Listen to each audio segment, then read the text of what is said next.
Bismillahirrahmanirrahim. Assalamualaikum warahmatullahi wabarakatuh. Innal hamdalillah nahmaduhu wa nasta'inuhu wa nastaghfiruh wa na'udzu billahi min syururi anfusina wa min sayyiati a'malina may yahdihillahu fala mudhillalah wa may yudlilhu fala hadiyalah. Allahumma shalli ala sayyidina Muhammad wa ala alihi wa ashabihi ajma'in. Ya Allah, Allahumma aftah lana hikmataka wansur alaina rahmataka ya dzal jalali wal ikram. Allahumma a'inna ala dzikrika wa syukrika wa husni ibadatik. Ya Allah, Allahumma inna nas'alukal huda wa tuqa wal afafa wal ghina. Taqabbal minna ya karim innaka antas samiul alim. Amin ya Allah ya rabbal alamin. Kita kaji yang nomor sebelumnya 95 ya. Mengingatkan saja. Bismillahirrahmanirrahim. Kitab Al-Hikam halaman 82 pasal ke-95.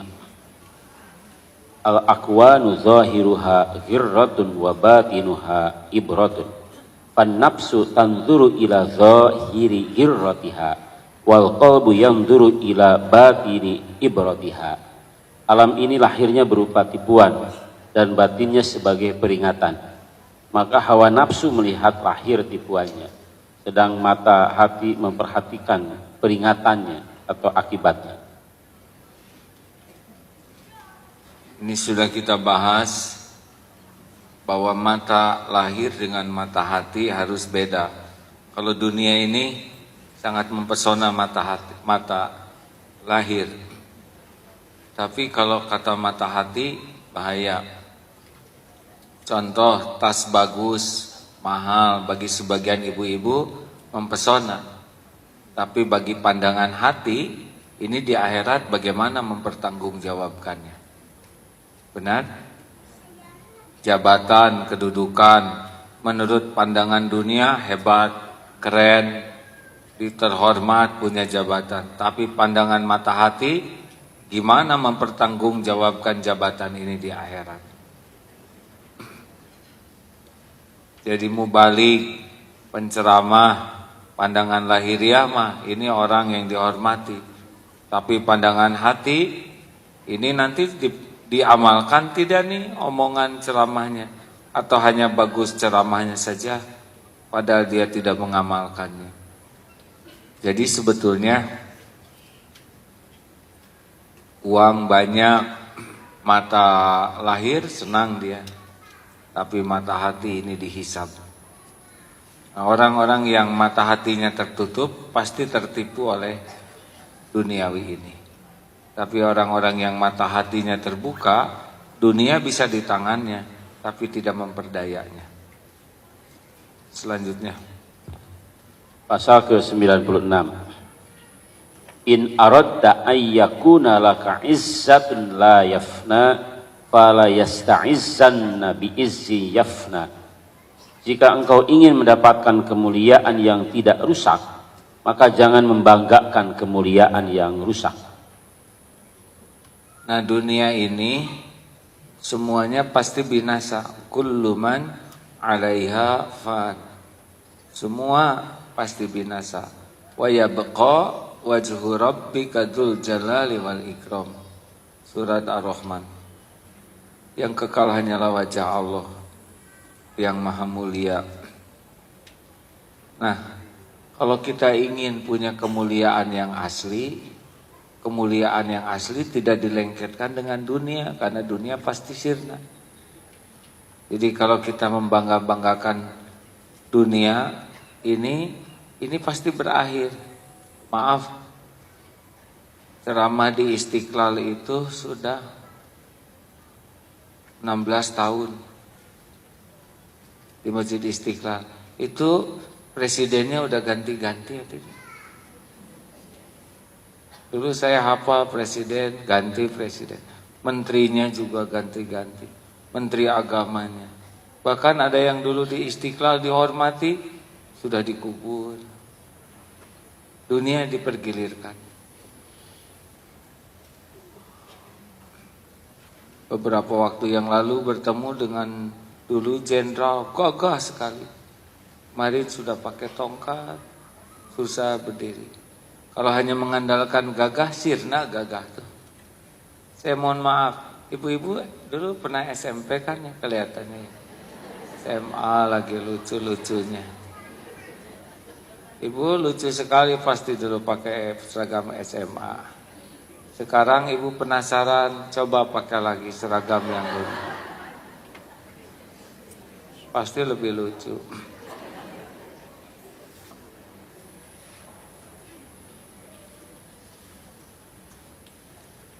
Jadi kalau kita ingin mulia yang asli,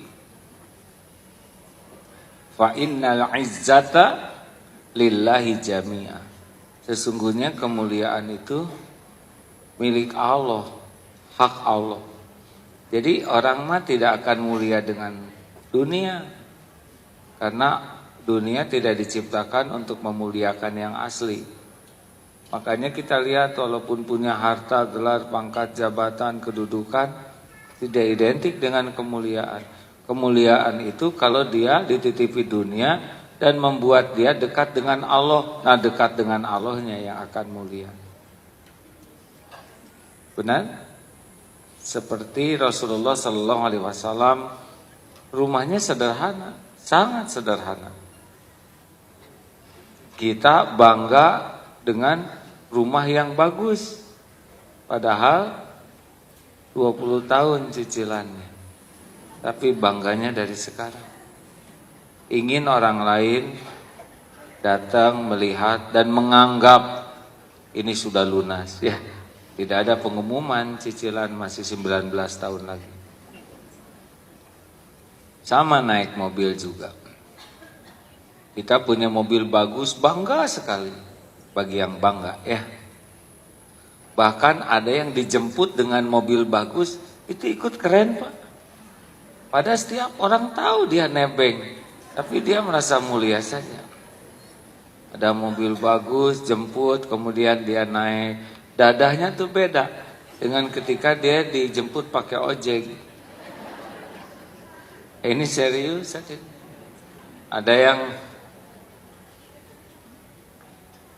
Ada yang ketika dihormat-hormat, dikawal, di depan ada, di belakang ada, kita masuk semua berdiri, kita merasa mulia, merasa terhormat. Padahal ganti aja jabatan, orang lain yang dihormat. Nah, kalau kenikmatan dihormati itu melekat dengan dunia, pasti kita nelangsa, karena dunianya pasti nggak ada. Kayak badan ini, kayak maaf ya, misal ibu-ibu sangat melekat merasa mulianya dengan kulit mulus, awet muda, aduh pasti ngaca terus, takut nambah garis, pori paru membesar, dan itu bikin tidak bahagia dari hari ke hari, karena andalannya adalah kemulusan, apalagi tiba-tiba oleh Allah ditumbuhkan jerawat batu. Sengsara. Tapi bagi orang-orang yang tahu kemuliaan di sisi Allah mah gak pusing. Tubuh ini mau digimanakan oleh Allah, dibikin tua hayu, dikeluarkan uban mangga, jadi keriput kalau udah waktunya monggo, gak berat. Tapi yang berat itu yang memang merasa kemuliaan itu datang dari kulit, bukan datang dari Allah. Gak bisa enggak Bu. Walau ibu pakai jepitan jemuran di sini supaya rengkeng gitu. Kan di sini nanti di balik kerudung ngumpul kurang enak. Ini serius Pak Bu. Ayo punya dunia boleh, harta, gelar, pangkat, jabatan, kedudukan, popularitas, tapi jangan pernah merasa hebat, mulia dengan aksesoris. Karena itu enggak akan mendapatkan kemuliaan yang asli, kecuali semua aksesoris itu membuat dekat dengan Allah. Nah, dekat dengan Allahnya inilah yang membuat dia mulia.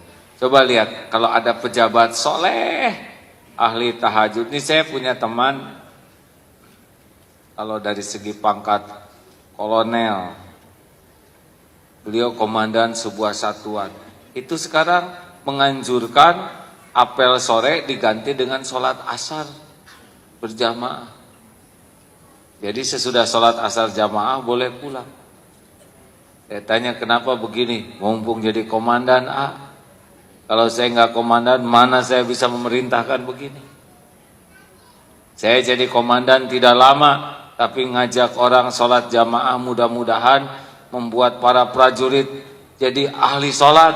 Itu yang bekal lama sampai ke akhirat ke bawah. Benar? Dan benar sekarang udah berhenti jadi komandan. Tetapi amal solehnya mudah-mudahan mengalir pahalanya. Ayo kita mulai mengalihkan kesenangan dikagumi orang dengan duniawi, dengan kesenangan dikagumi Allah dengan keikhlasan. Fa innallaha yanzuru ila qulubikum wa a'malikum. Kita sering membagus-bagus topeng supaya orang terpesona ke kita, padahal Allah tidak melihat topeng, Allah melihat hati dan amal kita. Siapapun yang sangat sibuk dengan topeng tidak akan tenang, siapapun yang fokus memperbaiki hati dan amal jamin tenang dan mulia. Saya minta maaf hadirin, baru ditegur oleh guru nih, beberapa hari ini sedang babak belur. Gara-garanya sederhana. Suatu saat sedang latihan berkuda, ada fotografer yang sangat profesional, motretin tuh. Potretnya bagus sekali. Atau gatel hadir. Dipasanglah di medsos, dilihat oleh Ustadz Yusuf Mansur, dipasang lagi di Instagram, burung kemana-mana. Wah, padahal sesudah dipotret itu dipuji, wah gagah, keren. Padahal yang asli gagah tuh kudanya. Saya pulang dari sana diurut, ada tubuh kaku, sariawan kronis. Padahal di sana pujian mah meni ribuan itu. Keren, gagah. Apa seperti di Ponorogo ini zaman Umar bin Khattab. Saya mah nge di tempat tidur. Oh. Ya Allah, kata guru teh gimana? Enak dipuji enak, itu yang dicari apa? Aduh, sampai ngayak-yak tuh hadirin.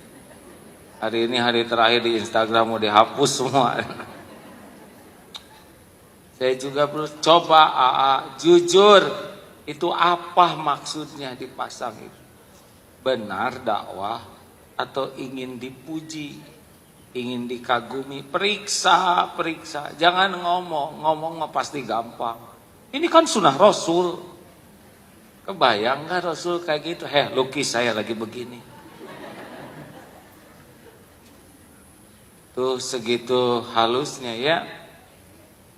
Ya mungkin kalau yang awam, umum ya gak apa-apa. Tapi bagi yang memang harus mujahadah, tidak sibuk dengan kekaguman orang, harus sangat hati-hati. Hadirin, saya sampai bengong-bengong itu baca yang muji itu ya. Sedang sayanya batuk-batuk, gak bisa makan, punggung sakit. Itu gak ada di potret itu disebut. Sini sakit ya, rangkeng, ini sariawan. Gak ada tuh, lagi gagah-gagahnya saja. Aduh, betapa Allah tuh mudah sekali ya mengambil segala sesuatu sekejap. Makanya jangan bangga kepada yang sirna. harus semuanya ini sadar bahwa kemuliaan yang asli adalah membersihkan hati. Walakinallaha yanzuru ila qulubikum wa a'malikum. Jadi merawat hati dan amal itulah sebetulnya yang akan dicintai oleh Allah Subhanahu wa taala, bukan kekaguman dan pujian orang.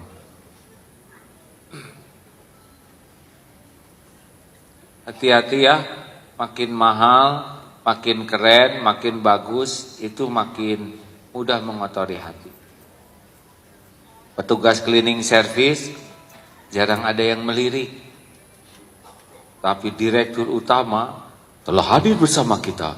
Direktur utama. Padahal Allah tahu dosanya, maksiatnya. Pernah suatu saat katanya seorang bos ditanya, suruh memberi sambutan, saudara-saudara sekalian, di dalam membangun perusahaan profesional, kita membutuhkan figure sehingga integrity, capability. Kata supir, naon bos, tadi malam mesum saya nganter ya. Ada yang di depan mah bagus, dihormat, disalami, dicium tangan, pakai jas bagus, pulpen mahal, airlogi mahal. Tapi yang Allah tahu, dia mencuri uang umat, mencuri uang orang lain, dia berzinah dengan pelacur, berzinah dengan sembarang orang. Terus apa gitu hidup penuh kepalsuan begitu, benar? Coba bandingkan dengan orang-orang yang sangat sibuk dengan mencari fa innal izzata lillahi jami'a. Sesungguhnya kemuliaan itu di sisi Allah. Pasti dia nggak akan sibuk tuh dengan ingin dikagumi orang. Walaupun mungkin dia mengagumkan. Tapi dia kekaguman orang nggak ada apa-apanya. Kita dipuji punya barang, tetap baik kita yang bayar cicilannya. Yang muji nggak nyumbang sama sekali. Serius bu? Benar? Coba kalau kerudung ibu disebut bagus, malah dia minta, benar? Bukannya nyumbang. Hati-hati. Yang senang dikagumi orang, yang senang dipuji orang, pasti kalau ngandelin dunia, dunianya sirna. Mudah bagi Allah untuk mengambil apa saja. Kulit bagus, kagum, ujub dengan kulit, kasih saja. Lagi masak, tiba-tiba ada kucing, tumpah brak, gampang. Ada balon gas meletus, bisa terbakar. Kita gagah, tapi kalau Allah mau negur, ya kasih aja kulit pisang, terpleset, leduk, pingsan. Ada teman tuh santri sedang main futsal, lari tabrakan, bruk, jatuh, langsung lupa Pak kepada apapun, termasuk lupa kenapa saya di sini, katanya di ambulan. Kan tadi jatuh, baru juga nanya kenapa ya saya di sini, jawaban barusan aja nggak ingat. Kuliah bertahun-tahun, sama saya lihat ada seorang komandan di satuan sedang di masjid, ininya pakai penyangga begini. Saya dulu yang jadi komandan di sana. Kenapa begini? Saya kena virus, nggak bisa disembuhkan. Aduh, saya hanya bisa tobat. Waktu saya gagah hanya dipakai maksiat, sombong. Mudah-mudahan ada umur buat nebus dosa. Sampai negakan lehernya aja nggak bisa Pak, nggak perang nggak apa, nggak ada musuh nggak ada apa, virus. Sekolahnya dalam dan luar negeri, latihan ini itu, kalau Allah mau kirim virus saja, udah, nggak ada Pak yang bisa mencegah kita selain Allah sendiri, benar? Nggak ada yang namanya jagoan, nggak ada. Kalau Allah mau mah gak kehalang oleh jagoan seseorang. Itu Superman yang terlebih dahulu siapa? Christopher Reeve. Bagaimana sekarang keadaannya? Lumpuh total. Itu kurang gimana? Superman, hadirin. Nama manusia super. Allah tahu ini dianggap manusia super dalam film. Cukup jatuh dari kuda, lumpuh total, gak bisa apa-apa. Gak ada jagoan bagi Allah tuh. Kalau Allah mau, innama amruhu idza arada syai'an ay yaqula lahu kun fayakun. Makanya jangan merasa hebat dengan jagoan, jangan terlatih dengan mahir. Gak, itu gak akan menghalangi kalau Allah mau menetapkan sesuatu musibah kepada kita. Wah, ini sangat pandai, otaknya brilian. Bikin aja lupa. Udah, tinggal kepleset, beleduk, kena batu, otak belakang, hilang memori, beres.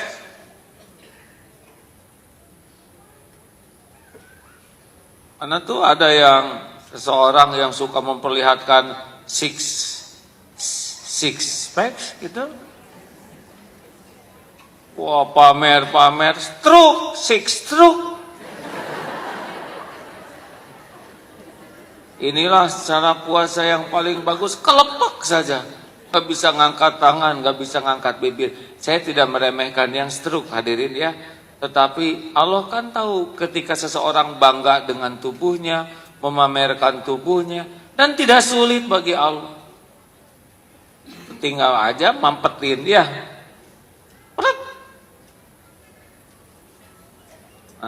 Lebih merunduk, lebih enak sebetulnya. Tidak ada yang bisa menghalangi kalau Allah mau ngambil sesuatu dari kita. Tidak ada yang bisa mencegah. Innallaha ala kulli syai'in qadir. Allah maha kuasa atas segalanya. Makanya nggak usah sok jago, sok hebat, sok pinter, sok berpengalaman, sok bisa. Enggak bisa itu. Kalau Allah mau mah sepinter apapun, blow on saja dibikin blow on. Sejago apapun nggak bisa. Itu dulu pelatih terjun sudah berapa? 40.000 kali 40.000. Tetap saja kalau waktunya maut mah nggak kebuka pak parasutnya. Padahal itu pelatih. Cuman satu sebabnya. Tidak ada yang bisa menghalangi apa yang Allah kehendaki. Demikian. Ada pertanyaan silakan. Mending satu bab diskusi. Silakan. Assalamualaikum Ini tadi menyampaikan jangan sampai hati kita tertutup, mata hati kita tertutup. Itu bagaimana caranya agar tidak tertutup mata hati kita. Terima kasih. Assalamualaikum warahmatullahi wabarakatuh. Salam. Yang menutup mata hati kita tuh maksiat. Nah, maksiat tuh jarang besar sekaligus. Biasanya dari maksiat kecil-kecil. Kayak orang berzina gitu ya, enggak langsung gowok gabruk, enggak. Dari mulai tidak jaga pandangan. Terus dilihat-lihat video porno. Lama-lama begitu, lama-lama kepikiran naik. Makanya kalau ingin tidak tertutup hati, hindari maksiat sekecil apapun. Karena setiap maksiat itu pasti bagi kita petaka. Gak kemana-mana tuh. Kita ngomongin orang pasti musibahnya ke kita. Kita nipu pasti musibahnya ke kita. Ibu ngambek sama pembantu itu pasti nanti ada balasannya ke ibu sendiri. Ya, gak ada.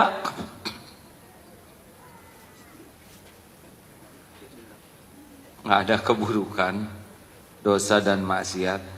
Kecuali balik ke kita. Jadi kalau lagi kita berbuat maksiat ya, itu teh kita sadar ini teh bakal balik nih ke saya dalam bentuk aneka musibah. Mikir itu.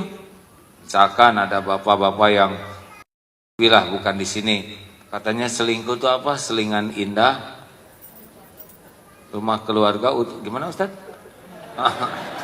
Selingan indah, keluarga utuh, nggak mungkin. Allah nggak ridho. Atau misal kita nyenengkan orang, ini ada dalilnya. Hadisnya nggak dibawa ya. Barang siapa? Dengerin hadis ini hadirin. Barang siapa yang menyenangkan orang lain dengan amalan yang dengan perbuatan yang tidak Allah sukai, maka Allah akan murka kepadanya, dan orang yang disenangkan pun dibalikan hatinya jadi murka kepada dia. Barang siapa yang melakukan sebuah perbuatan amal yang Allah sukai, walaupun orang murka kepadanya, maka Allah akan ridho kepada orang ini, dan orang-orang akan dibalikan hatinya jadi ridho. Ada tambahannya, Allah akan memperindah dirinya, Allah akan memperindah ucapannya, amalnya. Jadi bedanya gitu. Jadi kalau kita maksa-maksain dirinya supaya orang senang dengan perbuatan yang Allah murkai, misalkan naksir seseorang nih bapak, pemuda, supaya si akhwat itu naksir sama dia, lalu dia melakukan perbuatan hanya demi supaya dia suka.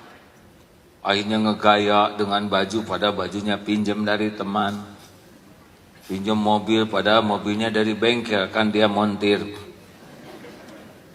Tapi dia ingin kelihatan keren dengan kemaksiatan. Misal, apakah yakin dia akan jadi senang? Oh enggak, tinggal dibalikin aja jadi enak, ya.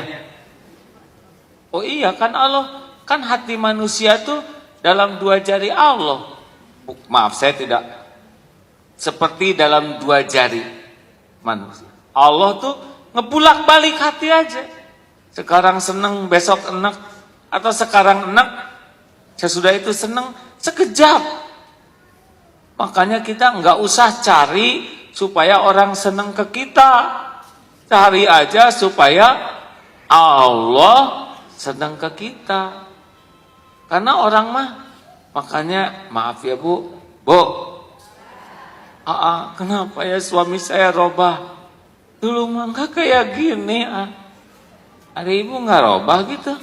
Ibu juga kan robah, dulu kan ibu mencenet remaja. Siapa?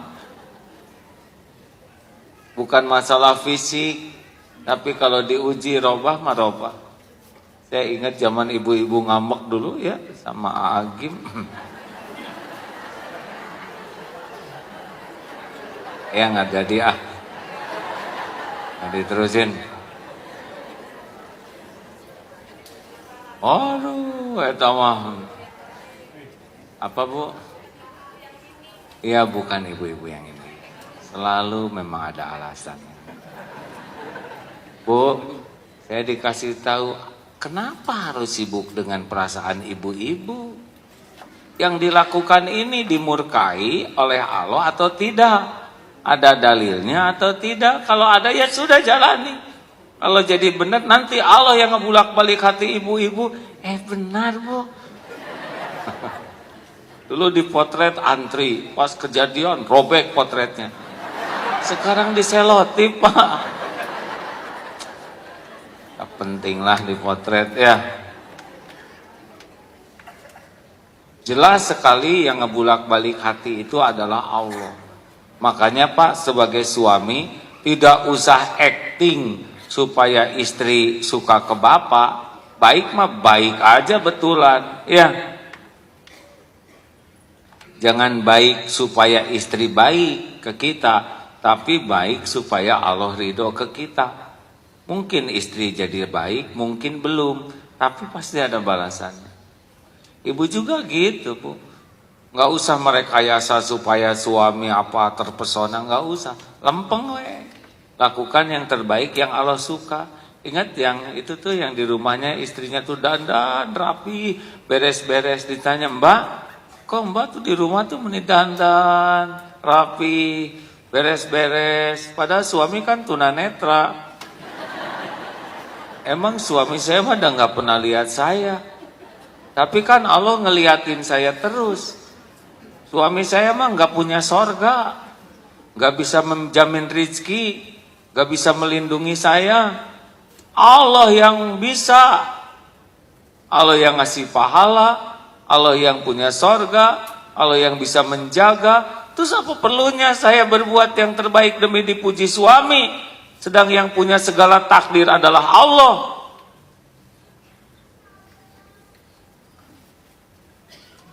Karyawan jangan suka acting demi atasan, suka ya. Kalau atasannya bikin enak mah enak aja, lihat kita.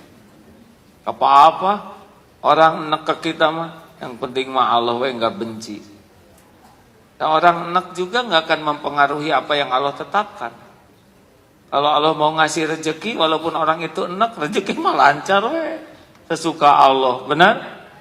Enak misalkan orang, ya dia sendiri yang mual ya, yang muntah.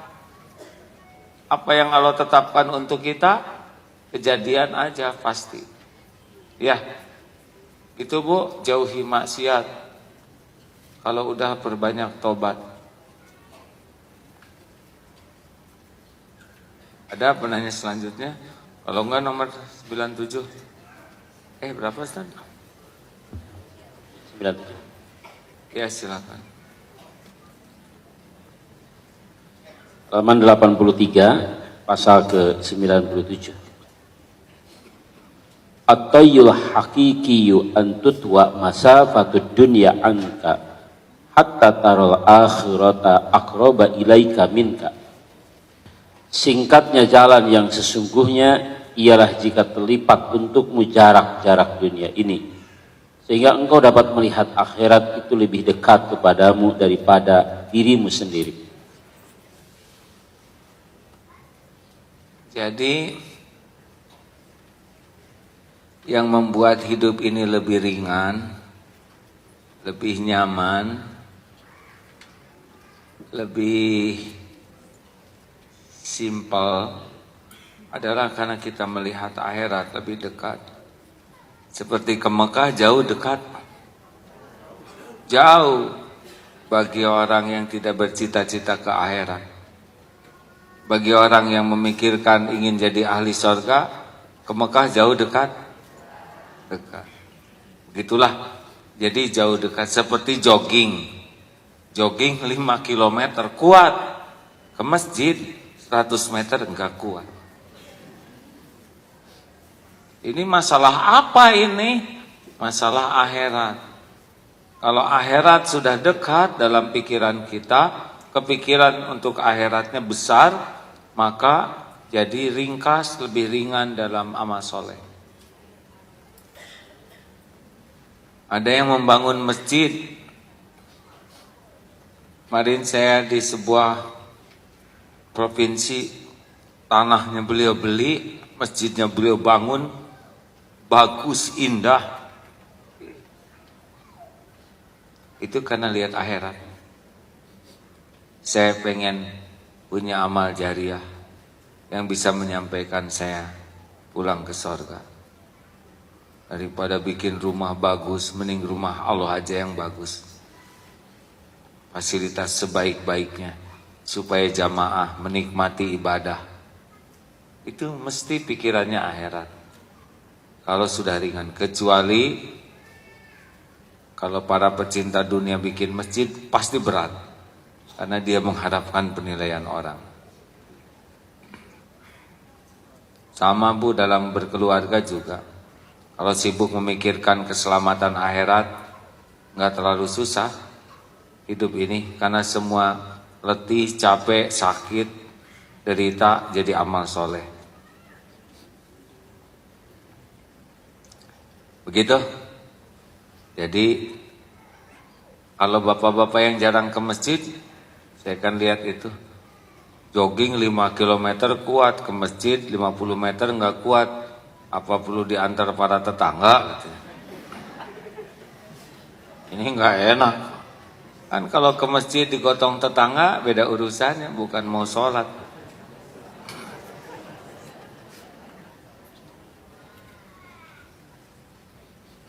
Ibu bapak yang baik, ada satu yang penting lagi.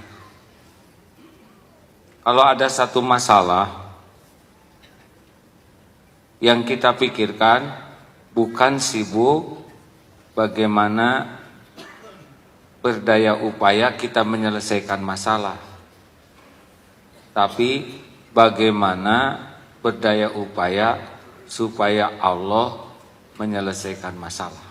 Beda hadirin, saya menyelesaikan masalah dengan Allah yang menyelesaikan masalah saya. Beda tidak sih? Mana yang kira-kira bakal pusing?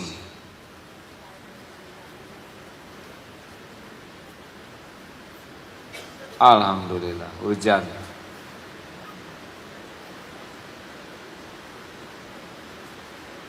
Mana yang bakal berat? Kalau ada persoalan, saya harus menyelesaikan masalah ini. Persoalan, saya harus berusaha agar Allah menolong saya dalam menyelesaikan masalah ini. Ayo, yang mana? Jawab atuh hadirin. Mumpung pertanyaannya gampang. Yang stres yang mana? Yang ke satu, yang kedua? Yang ke satu atau yang pertama, Bu? Yang kira-kira bakal bahagia yang mana? Yang bakal sukses yang mana? Nah udah gitu. Nah kesalahan utama kita dalam menghadapi masalah adalah lebih sibuk mengandalkan selain Allah. Tenanglah, saya udah punya pengalaman. Itu udah ujub. Gimana enteng? Saya pernah ngadapin persoalan yang lebih rumit lagi. Udah gitu stroke aja dia, nggak bisa apa-apa. Bu, Pak, makanya kalau ada masalah keluarga, masalah dengan anak, masalah di tempat kerja, langsung pikiran kita itu adalah bukan menyelesaikan masalah.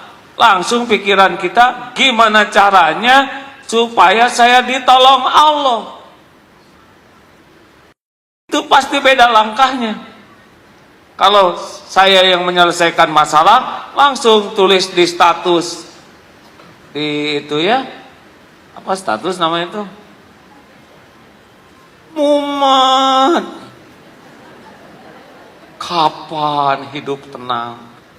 Itu pasti dia nyari pembaca. Kata pembaca yang lain teh, masih lama.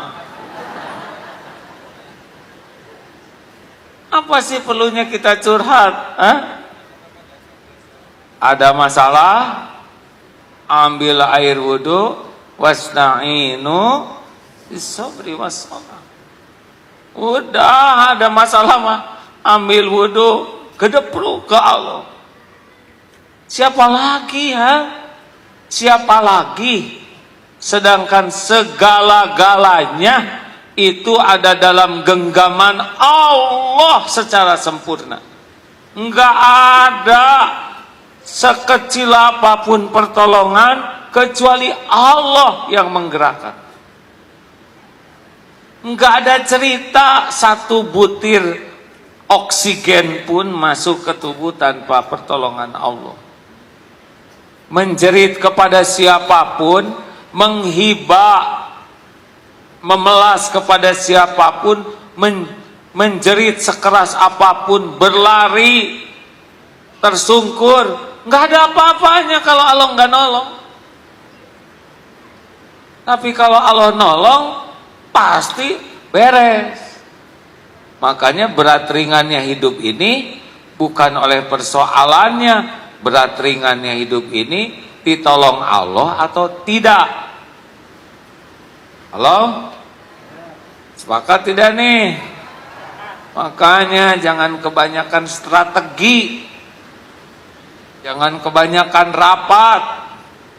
Jangan kebanyakan mikir.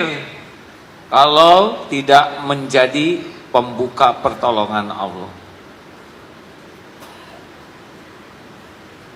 Betul?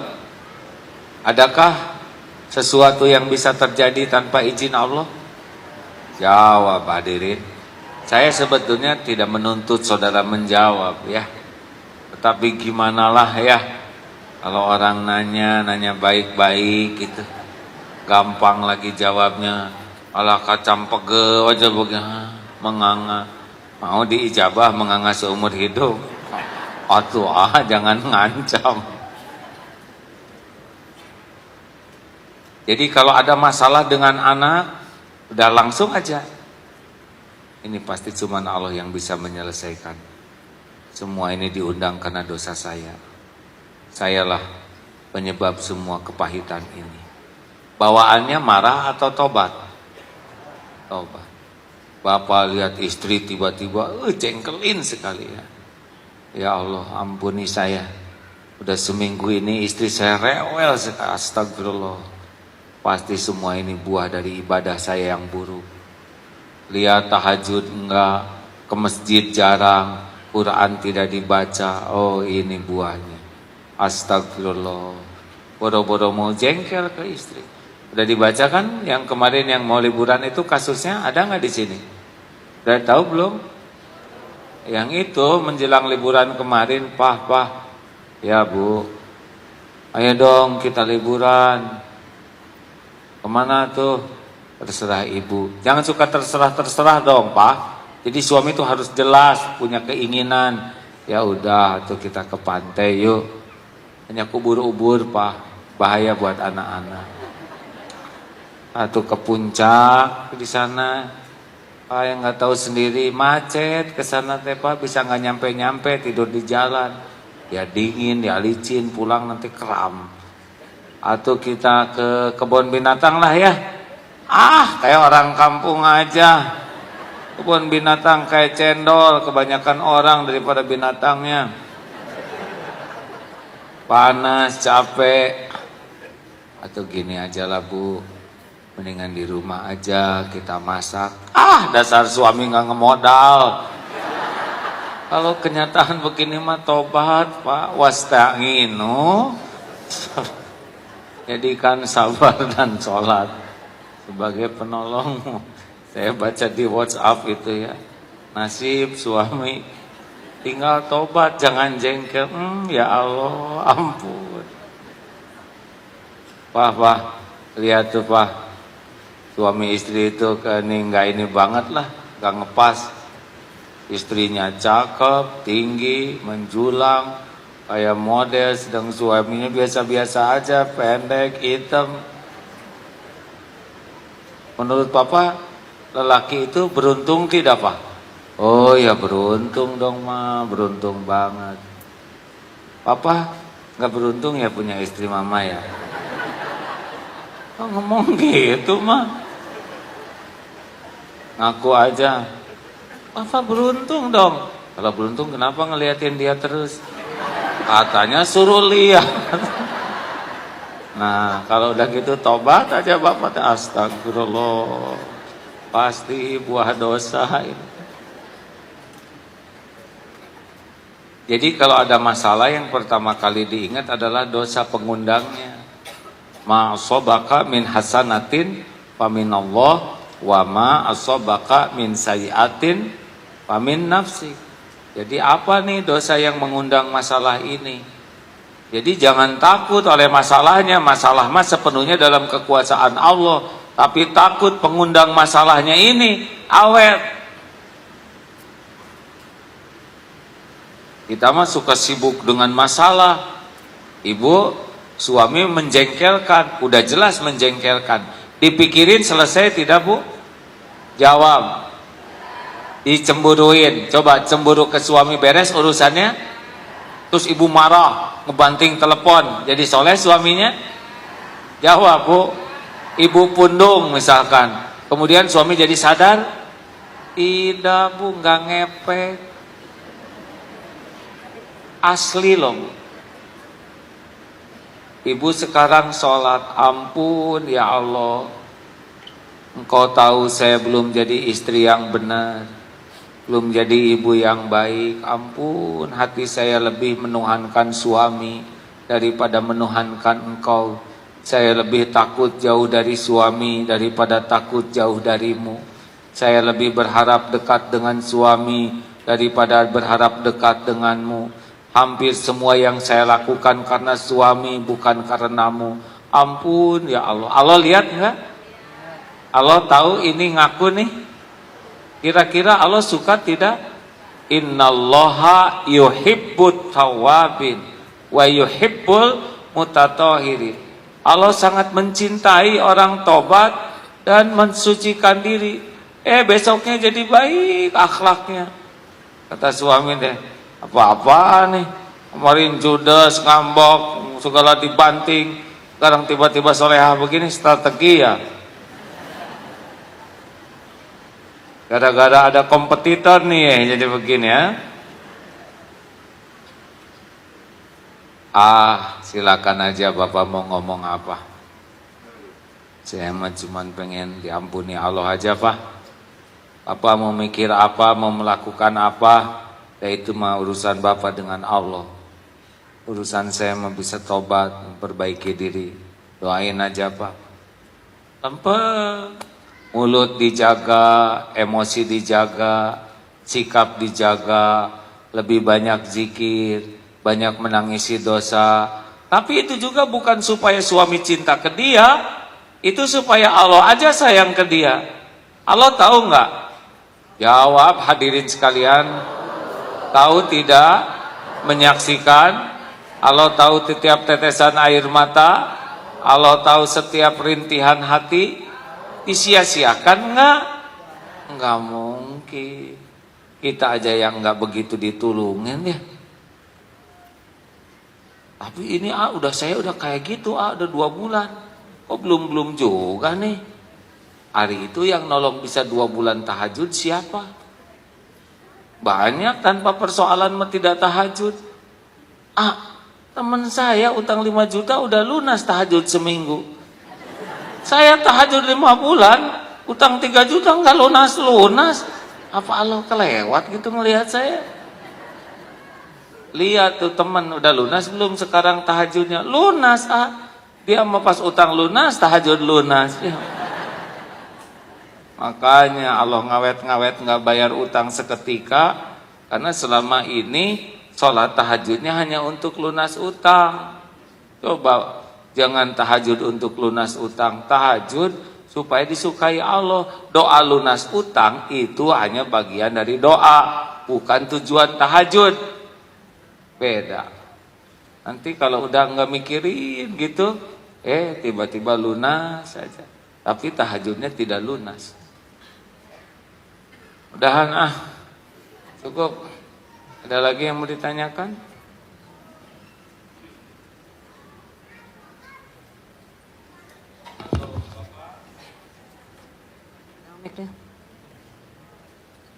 Assalamualaikum.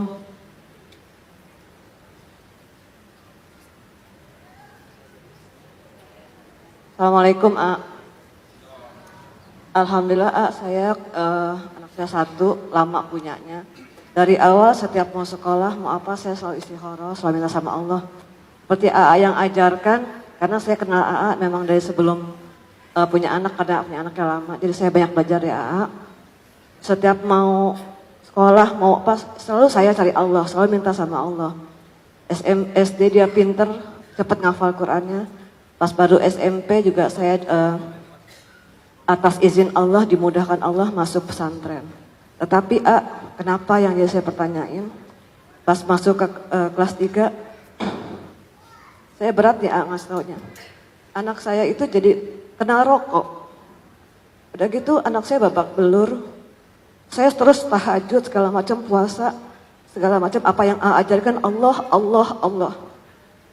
Sekarang anak saya bawa pulang, apa solusinya sekarang di rumah belajar ngafal Qurannya semakin kendor.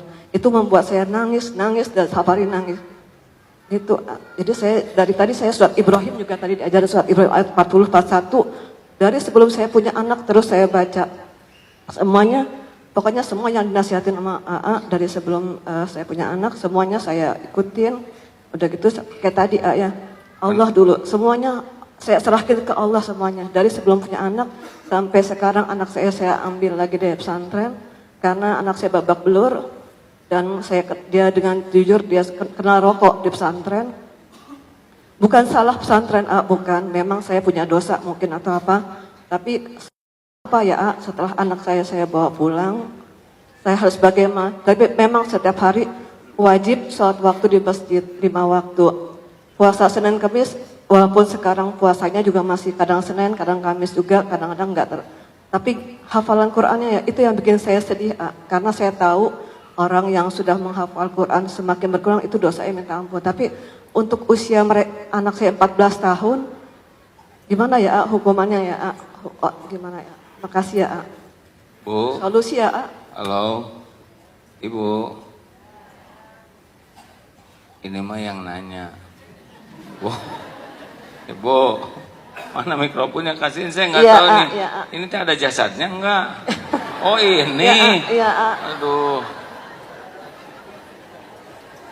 Saya khawatir nggak ada jasadnya, ya nggak? Kita udah mendengar semua. Bu, atuh semuanya udah enak terus ya Bu ya? SMP, SD lancar, belum ada ujiannya nih? banyak banget. Banyak banget. Jadi anak teh pengen ibu tuh murojaahnya yang banyak. Kan, hafalannya jadi setelah dari Kendor. pesantren keluar itu kendor. Nah, adik ibu Alhamdulillah sih memang saya belajar sejak anak banyakan anak, banyakan ibu. jelas anak.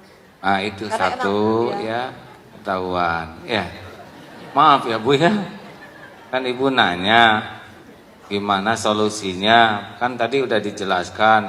Kalau ada apa-apa yang pertama kita cari itu kesalahan kekurangan kita. Kita ingin anak murojaah, hafalin Quran. Pasti pertanyaannya kalau kita ayo ngaji kata anak. Ibu juga Iqra jilid 2 Bu, itu juga jilidnya aja. Kita aja duluan Bu. Anak merokok itu peringatan dari Allah. Mungkin kita kurang gigih melindungkan anak ke Allah ya. Ujub punya anak serba lancar, serba mudah, itu bisa Bu dosa. Yang alhamdulillah anak saya mah Quran hafal, padahal kitanya enggak. Itu juga penyakit. Nah lebih baik sekarang dengan adanya anak ini, berapa banyak maksiat yang kita lakukan ke Allah. Karena anak diberikan bagus, pinter, soleh, sukses, itu juga ujian Bu. Tidak sedikit orang tua yang jadi ujub. Ibu gimana caranya ngedidik anak supaya hafal Quran? Begini ya. Dan Allah tahu dia sendiri nggak ngapalin ya. Tapi ketika anak pinter, dia ngaku-ngaku jasa dia. Kan bohong di sisi Allah, benar? Jadi anak diberi prestasi juga ujian. Periksa aja. Tobat yang banyak, minta maaf ke anak. Saran saya kalau disimpan di rumah mah kurang produktif, kalau di rumahnya nggak kondusif Bu. Cenderung turun terus. Masukkan wae ke pesantren penghafal Quran. Kalau punya anak, punten ya, saya baca di WA obrolan rektor dengan ulama di Saudi. Ya, ini minta saran bagaimana konsep pendidikan. Kata rektor, kata ulama, kalau SD di Indonesia berapa tahun? 6 tahun. Udah 6 tahun belajar, lulusannya kerja apa? Di SD apa? Tamat SD kerja apa di Indonesia? Ada yang nerima ya? Tambah sekolah SMP 3 tahun, 9 tahun. Lulusan SMP, ijazah SMP kerja apa? Apa Ustaz? Itu nggak ada yang jawab. Office boy, yang SMA atau Pak, sekolahin lagi Pak. 12 tahun untuk jadi office boy.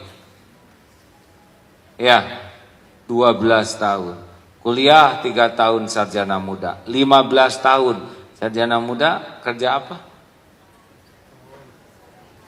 Kuliah lagi jadi 17 tahun jadi sarjana. Kerja apa? Bandingkan dengan ngapalin Quran 3 tahun. Kira-kira ada penghafal Quran yang bagian jadi pemulung? 3 tahun lagi ngapalin hadis, misal kata beliau, hafal Quran, hafalan hadis, kira-kira jadi apa? Office boy juga? Enggak ya? Tambah lagi 3 tahun, itu udah beda, benar? Jangan ragu-ragu Pak, Bu punya anak, gak masuk ke sekolah yang diharapkan, berhenti, masukin penghafal Quran. di Darut Tauhid Bandung sekarang lagi pembangunan terus sehingga nggak bisa murah masuk sekolah, nggak bisa Pak, udah dipresti ya. Ada beasiswa, ada yang bayar normal. Yang kasihan itu yang tengah disebut miskin, nggak mau, nggak ada, disuruh bayar lengkap, nggak kuat. Tengah-tengah nih, bagaimana ya kalau harus bayar 20 sekian juta, saya nggak sanggup, paling bayar 7 juta. Gini Bu, tamat SD, ngapalin Quran setahun.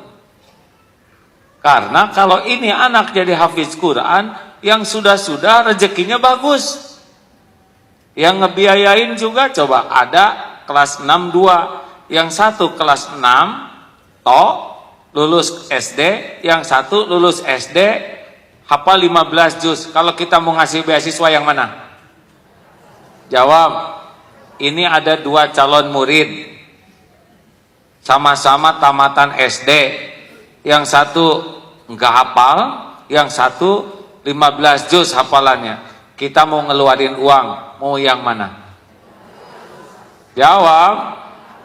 Saya gitu.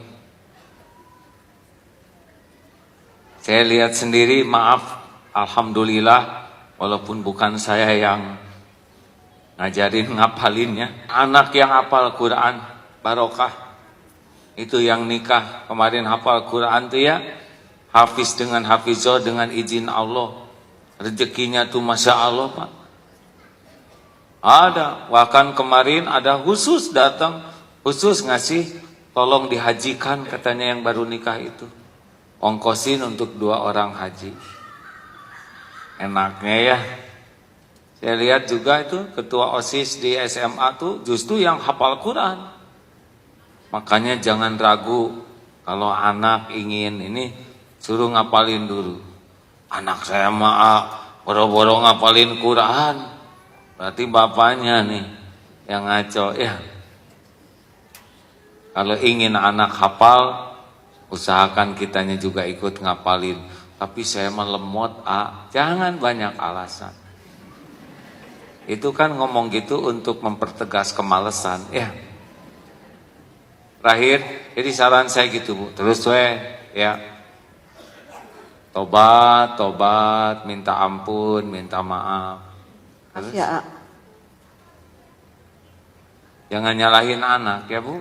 enggak, soalnya dia keluar karena babak belur, dipukul sama teman-temannya sampai mukanya. Babak belur, dipukul maksudnya? Iya, dibully, jadinya habis mukanya sampai. Dibully. Jadi saya nggak tegang lihat, jadi saya langsung aku ya. Kelas berapa sekarang? Sekarang kelas 3 SMP. Kelas 3 SMP? Iya. Masukin aja ke Darut Tauhid Bandung sana. Kemarin di wisuda berapa yang hafal Quran? 15, yang kecil-kecil itu ya. 15 orang tuh, anak-anak kecil, masuk kelas 4, kelas 6, 30 juz Bu. Kerjanya di masjid gitu, main-main, lempar-lemparan bantal, ngapalin lagi. Dan anak kecil begitu ngapalin ya Pak. Hari ngapalin lagi. Hafal tuh 30 juz, 15 kemarin yang di wisuda tuh. Alhamdulillah. Waduh, bapak ibunya bersimbah air mata lihat begitu. Sekarang beasiswa berbondong-bondong mau pada nyekolahkan. Ya, pada mikir apa ini? Coba kalau kita yang dulu masih kecil. Nah ini teh nggak boleh ngomong gitu, karena dulunya udah nggak ada ya. Kata bapak tuh, zaman saya dulu mah boro-boro Quran. Silakan satu penelpon terakhir, penanya terakhir. Acara ini live itu ada 2 kamera.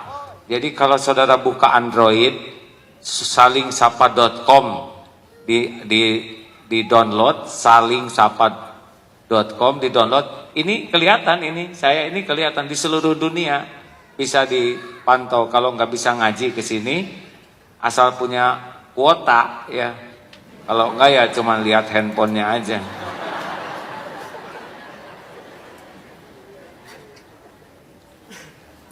Ya, silakan. Assalamualaikum warahmatullahi wabarakatuh. Waalaikumsalam. Gini saya ini kan juga lagi sedang ingin berniat untuk memperbaiki diri ya. Dan ada beberapa teman yang mengajak untuk mungkin agak melenceng, nggak apa-apa ya sedikit aja dari tema ya teman ada yang mengajak ngaji begitu ya, kebetulan itu kepala sekolah dari tempat anak saya sekolah TK. Cuma kadang saya ada yang saya sepakat, ada yang tidak saya sepakat gitu ya. Karena di situ dia menganggap bahwa ustadz-ustadz yang kondang-kondang itu belum tentu benar gitu. Kita jangan memilih seorang dai hanya karena banyak pengikutnya, karena belum tentu benar. Dan kemudian dia menyalahkan beberapa ustadz-ustadz yang saya kenal ya, yang menurut saya termasuk yang ini kah? Ngaku, ayo.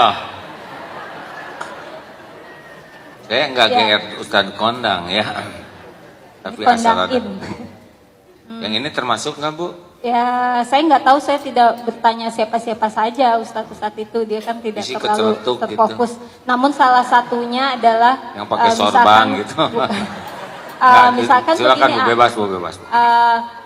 Yang zikir itu rame-rame itu nggak ada, itu bid'ah gitu ya. Seumpama yang begini bid'ah, yang itu bid'ah. Saya juga bingung jadinya Ustadz AA ya, kan nggak mau disebut Ustadz.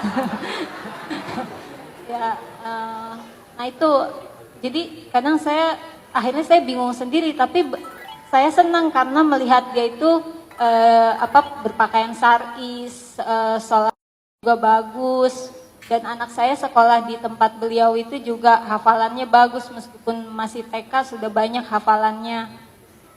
Cuma ya itu, saya tidak suka kalau yang menyalahkan, karena kan kita juga harus bersatu, kalau menurut saya begitu. Karena jadi malah nanti membingungkan umat gitu. Tapi saya tetap mengambil yang baik-baiknya saja.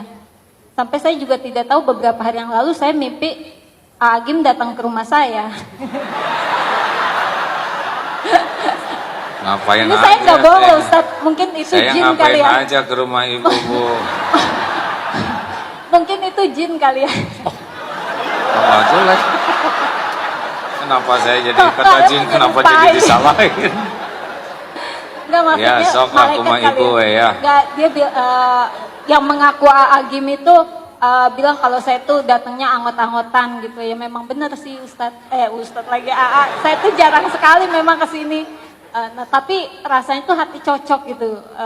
Kalau setiap dengar tausiah AA tuh saya ini gitu, cocok lah di hati.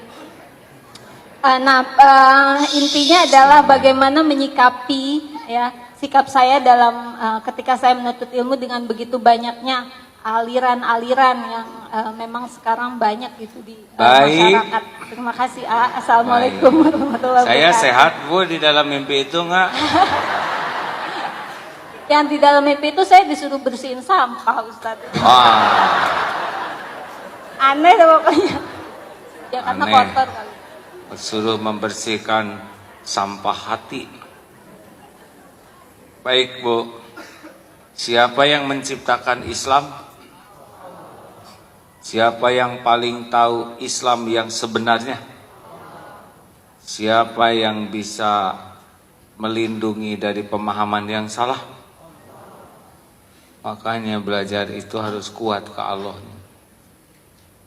Ini pernah kemarin ada pertanyaan kepada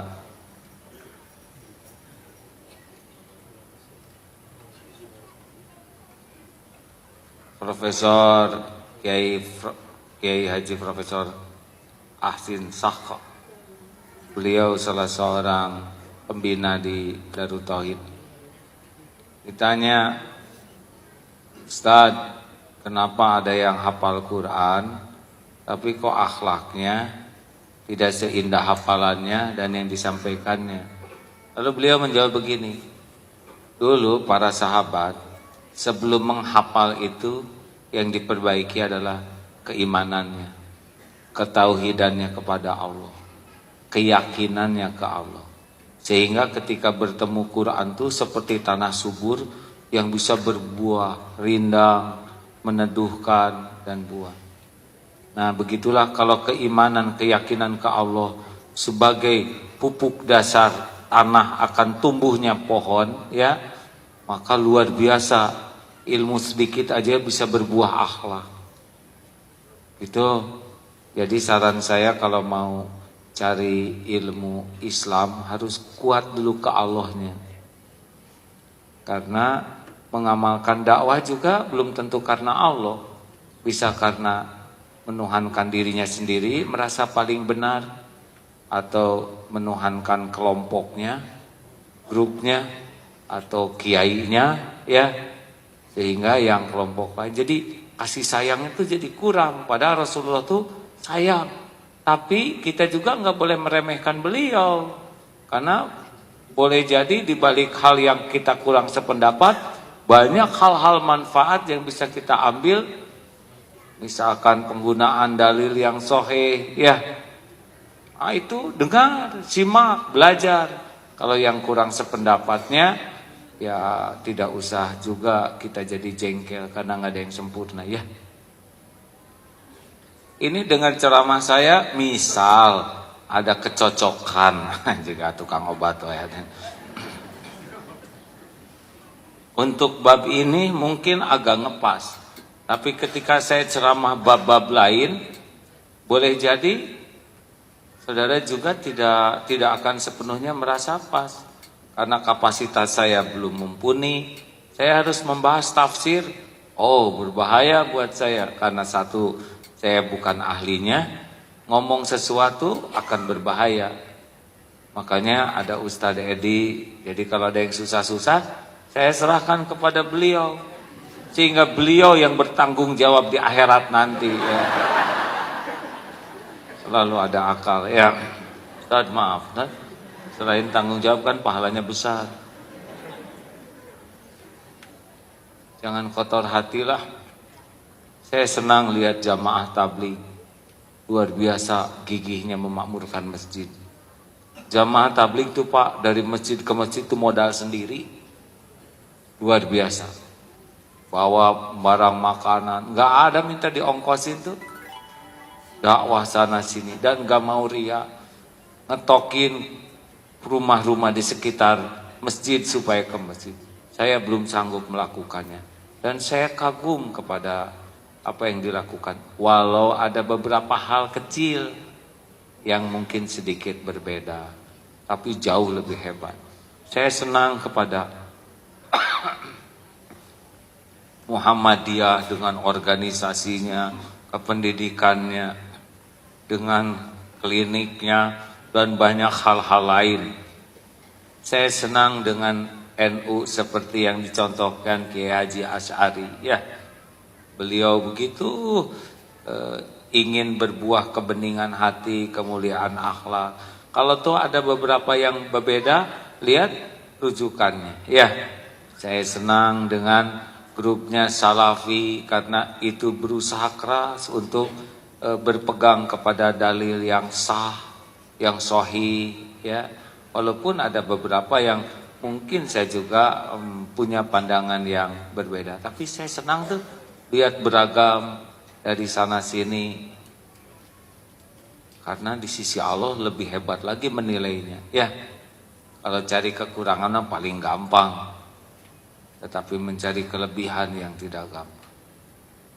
Dan terus berlindung ke Allah. Kayak beli buku, ya, berlindung ke Allah. Karena Allah tahu siapa penulisnya.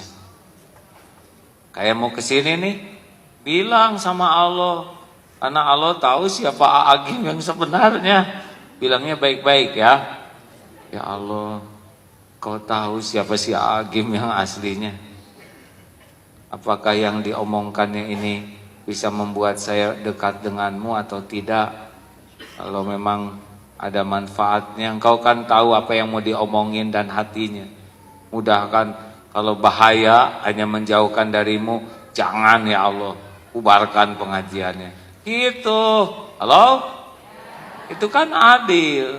Kan Allah tahu siapa orang ini. dosanya, aibnya, ilmunya, amalnya, niatnya. Oh, Allah tahu, nggak ada rahasia. Halo, gitu Bu. Ya udah. Ini buku yang baru ditulis. Aslinya sih saya bicara, ditranskrip, disimpan di koran, lalu clipping koran tulisan harian itu dikumpulkan jadi sebuah buku ikhtiar mencari ridho Allah. Kalau ada yang minat, ya silakan baca doa dulu. Ini teh bener nggak buku teh gitu ya.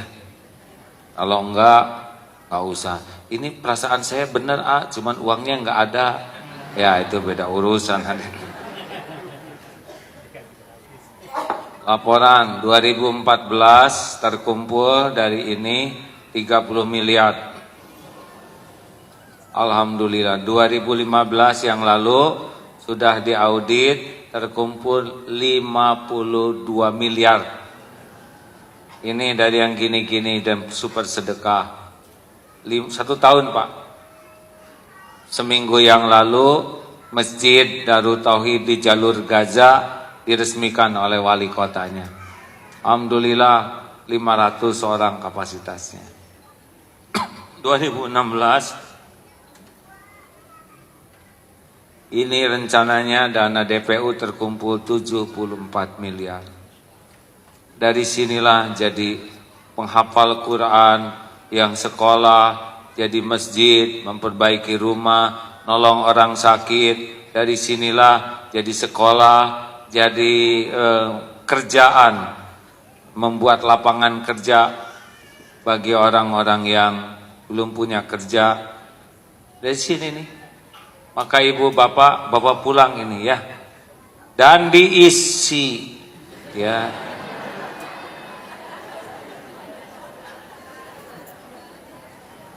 Kalau dan isinya juga tidak usah terlalu serius, hanya sisa-sisa aja ya. Misalkan beli roti 20.000, uangnya 100.000, sisanya ajalah nggak apa-apa ya. Seperti di dompet ibu tadi beli buku 50 di dompet ada sisanya 300, nah ini sajalah. Kalau udah penuh dengerin, ada tetangga sakit keluarkan, kasih ke tetangga, nggak apa-apa. Ada masjid yang roboh atau mau diperbaiki, keluarkan, kasihin. Tapi kalau mau dikumpulkan, bawa ke pengajian atau telepon ke sini ya. Mudah-mudahan mempertemukan kita di sorga. 1.000 rupiah yang dikeluarkan, ada yang jadi hafal Quran, ada yang jadi masjid, macam-macam dari sini. Masya Allah. Saya bersyukur tahun kemarin bisa naik jadi 52 miliar. Banyak Pak, tersebar yang hampir 0,5 juta orang yang mendapat manfaat dari ini. 0,5 juta Pak. Tahun depan 750.000 orang harus dapat manfaat dengan beragam program. Terima kasih ya. Kalau ini adalah jam ya buat menunjukkan waktu sholat. Udah ya, yang mau umroh bulan Februari. Ada 1 bis lagi. Pengen, tapi kalau yang mau rada murah meriah bulan April, kita lagi nyari pesawat-pesawat yang ya mudah-mudahan lah sampai ke sana gitu ya.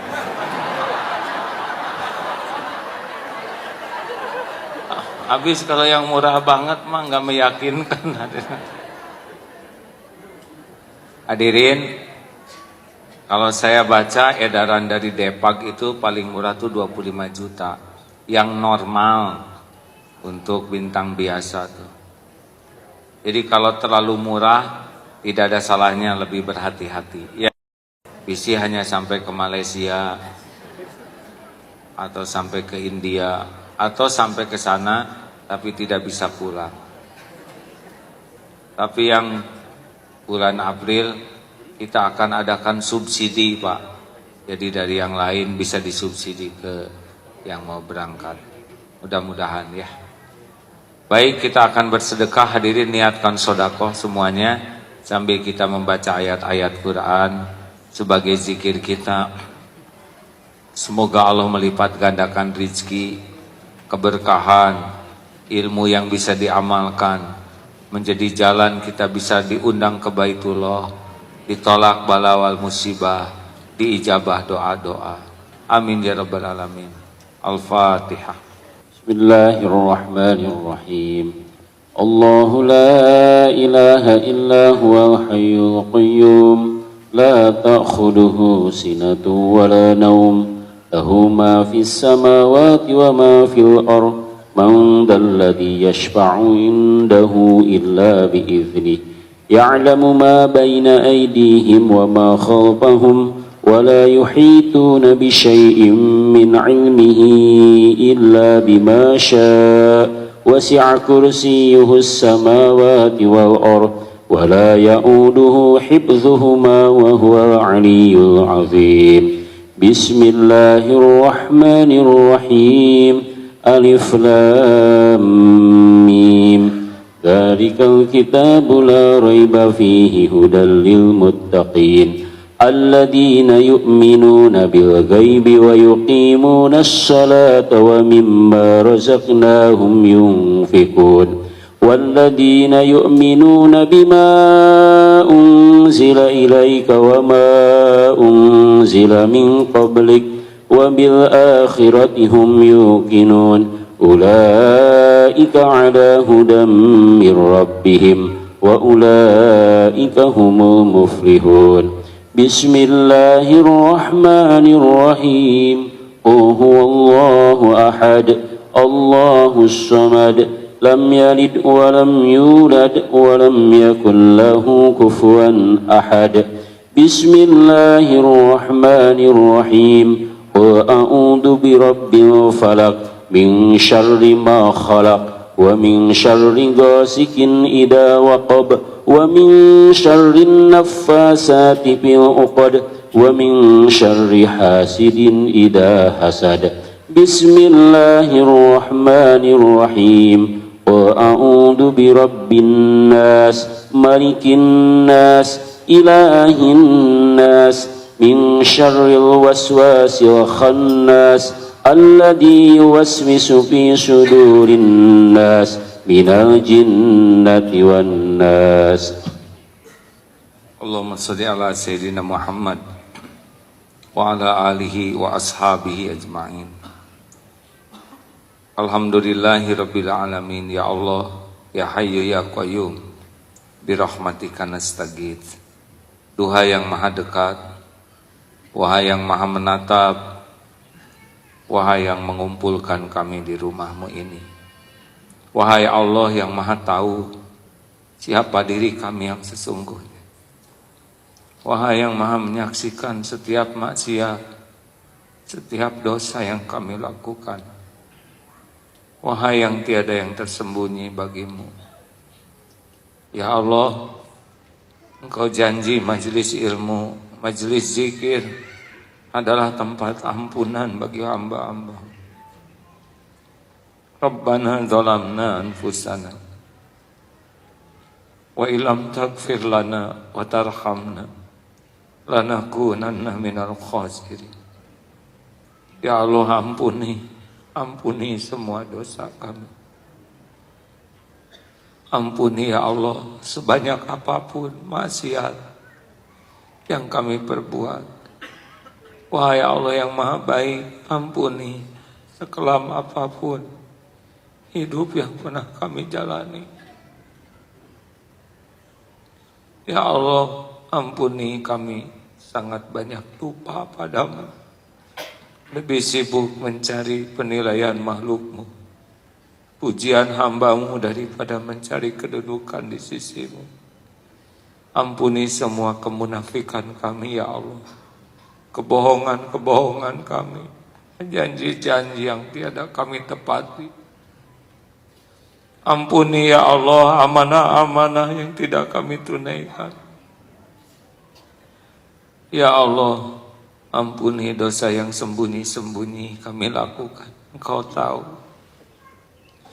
Juga dosa yang maksiat yang terang-terangan kami perbuat. Ampuni dosa yang berulang-ulang ya Allah, padahal kami tahu itu dosa.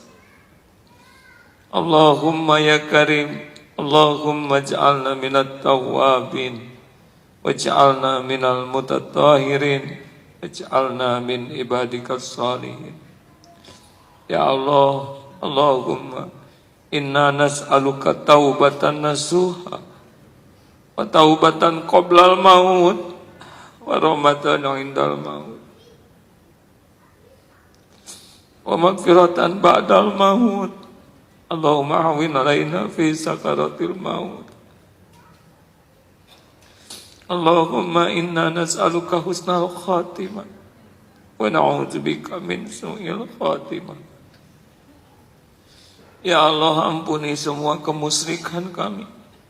Allahumma inna na'udzubika minan nusyrika bika syai'an na'lamu wa nastaghfiruka lima la na'lamu. Ya Allah, ampuni ya Allah, kami menyekutukan Engkau. Lindungi kami dari menyekutukan-Mu atas apa yang kami ketahui, dan ampuni dari apa-apa yang tiada kami ketahui. Ya Allah, jadikan umur yang tersisa ini umur yang bisa menebus semua dosa.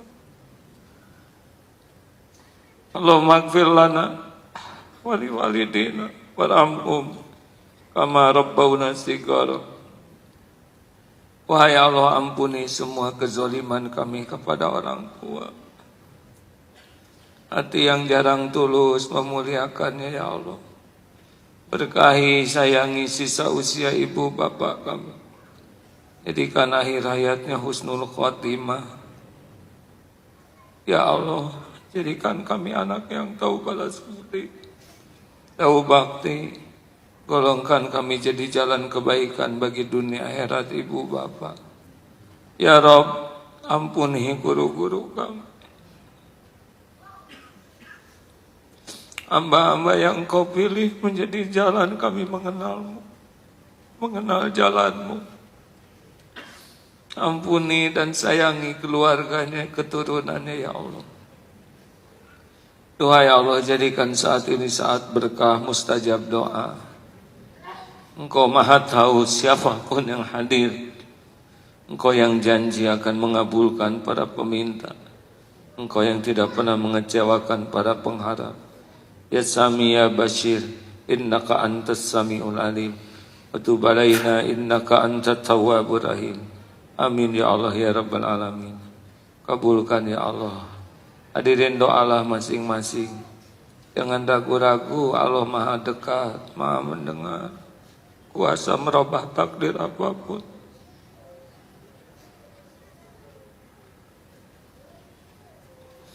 Mintalah agar bisa kuat menghadapi dosa, supaya tidak mudah tergelincir.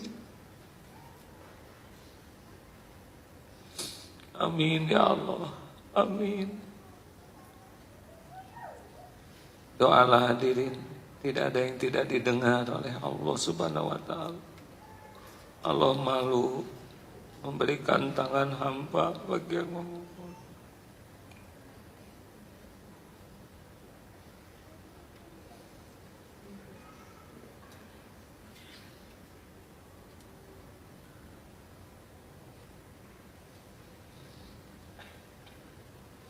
Ya Allah, kabulkan ya Karim. Rabbana atina min ladunka rahmah wa hayyi lana min amrina rasyada. Rabbana hab lana min azwajina wa dzurriyyatina qurrata a'yun waj'alna lil muttaqina imama. Karuniakan kepada kami keluarga yang penuh barokah. Karuniakan pendamping yang membuat kami semakin dekat denganmu. Titipkan keturunan ya Allah yang soleh, solehah, hafiz, hafizah. Keturunan yang benar-benar menjadi penyejuk hati. Waj'alna lil muttaqina imama. Ya Allah, ya Syafi, berikan kesembuhan bagi yang sedang sakit ya Rabb. Berikan kelapangan ya Fatah bagi yang dihimpit masalah, urusan. Berikan yang terbaik yang membuat kami dekat denganmu ya Allah. Jauhkan dari apapun yang membuat kami jauh darimu. Ya Rabb, istiqomahkan kami. Allahumma rzuqnal istiqomah. Karuniakan akhlakul karimah. Rezeki yang halal barokah. Jauhkan dari kami yang haram, yang menjadi fitnah. Ya Allah, Allahumma ighfir lil mu'minina wal mu'minat wal muslimina wal muslimat al ahya'i minhum wal amwat. Rabbana atina fid dunya hasanah wa fil akhirati hasanah wa qina adzabannar. Subhana rabbika rabbil izzati amma yasifun.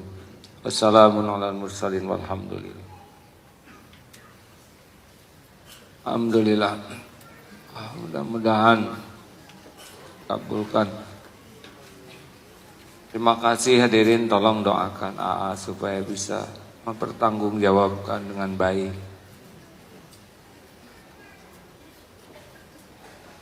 Supaya bisa sesuai perkataan, perbuatan dan hati dan diterima oleh Allah.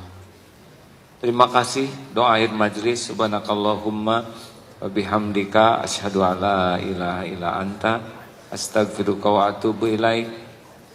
Assalamualaikum warahmatullahi wabarakatuh.